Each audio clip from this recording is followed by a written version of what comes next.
सुशांत सिंह राजपूत के पिता के सिंह ने रिया चक्रवर्ती और उनके परिवार के खिलाफ एफआईआर दर्ज कराई है और कई गंभीर आरोपी लगाए हैं। सुशांत के पिता ने अपने स्टेटमेंट में कहा, मेरा बेटा सुशांत फिल्म लाइन छोड़कर केरल में ऑर्गेनिक खेती करना चाहता था। उसका दोस्त महेश उसके साथ कुर्क जाने के लिए तैयार था।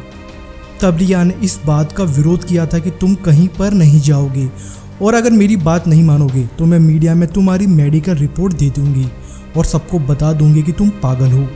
उन्होंने आगे लिखा कि जब रिया ने देखा कि सुशांत उसकी बात नहीं मान रहे हैं और उसका बैंक बैलेंस भी बहुत कम हो रहा है तो रिया को लगा कि अब सुशांत उसके किसी काम का नहीं है।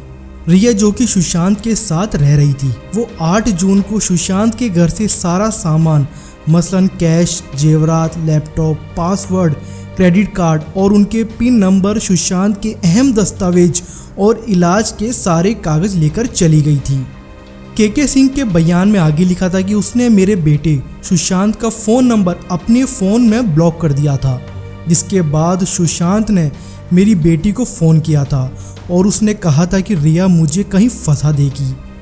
वो यहाँ से काफ़ी सामान लेकर चली गई और मुझे धमकी देकर गई है कि अगर तुमने मेरी बात नहीं मानी तो तुम्हारे इलाज के सारे कागज़ मीडिया को दे दूंगी और कह दूंगी कि तुम पागल हो, तुम्हें कोई काम नहीं देगा और तुम बर्बाद हो जाओगे।